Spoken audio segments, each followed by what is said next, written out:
En plena Segunda Guerra Mundial, México y Estados Unidos firmaron un acuerdo histórico, el Programa Bracero, entre 1942 y 1964. Más de 4.5 millones de trabajadores mexicanos cruzaron la frontera para laborar en los campos y ferrocarriles estadounidenses. Se les llamó braceros, por el uso de su fuerza de brazos. Fue un experimento de cooperación laboral internacional, pero también una historia de desigualdad, explotación y resistencia.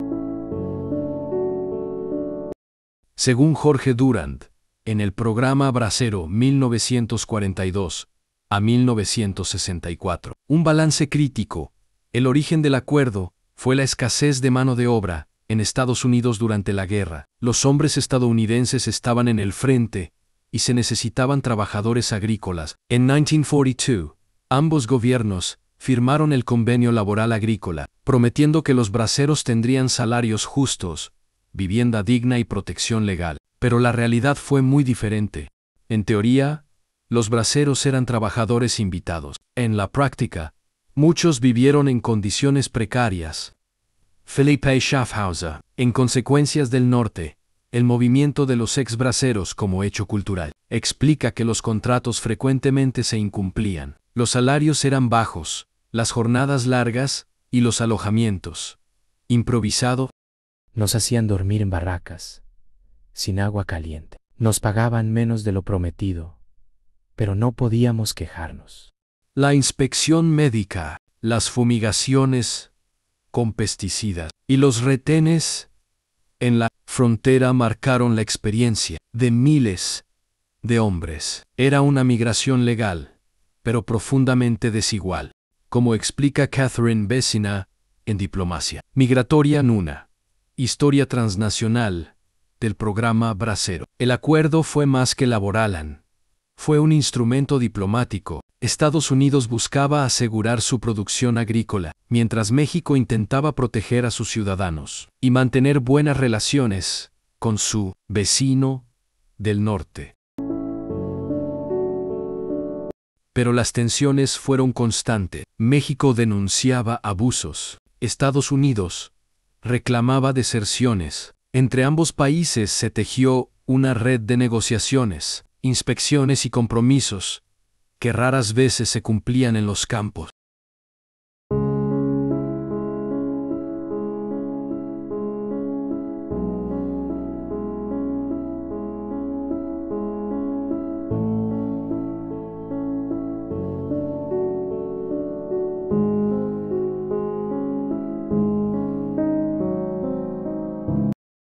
Uno de los mayores reclamos fue la retención del 10% del salario de los braceros. Se trataba de un fondo de ahorro que el gobierno mexicano debía devolverles al terminar su contrato. Pedro de Alba, en sus 7 artículos sobre el problema de los braceros, describe este punto como la herida más profunda del programa. Miles nunca recuperaron su dinero. Décadas después, ex-braceros y sus familias siguen reclamando justicia y reconocimiento.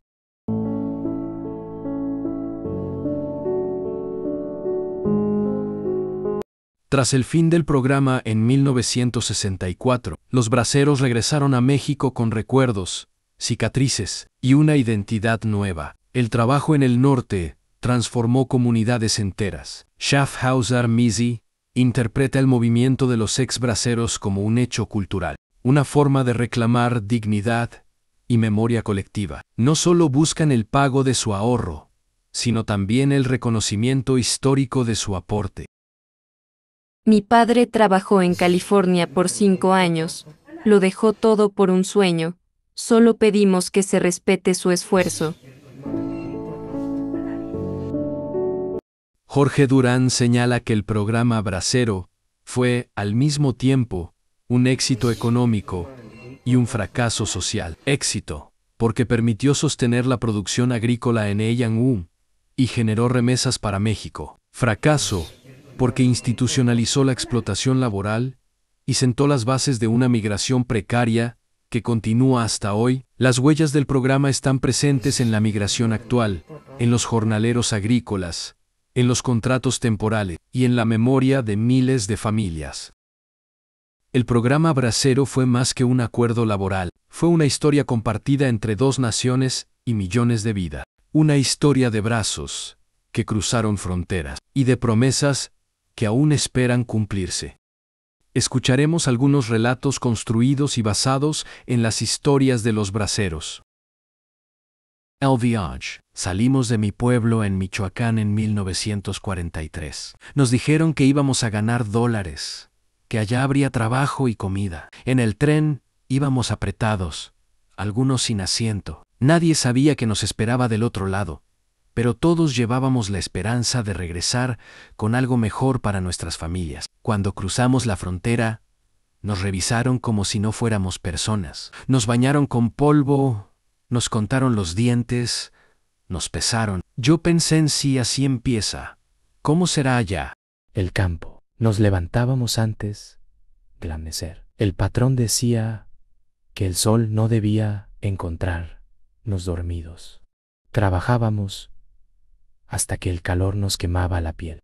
Cosechábamos algodón, tomates, cebollas, todo lo que comía el país. Nos daban comida mala, dormíamos en barracas, y si uno se quejaba, lo regresaban a México. Pero aunque doliera, era mejor que no tener nada allá.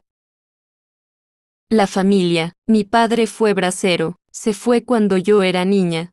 Solo llegaban cartas y unos billetes doblados. Mamá decía que era por nuestro bien, pero yo solo quería que regresara. Cuando volvió, años después, ya no era el mismo.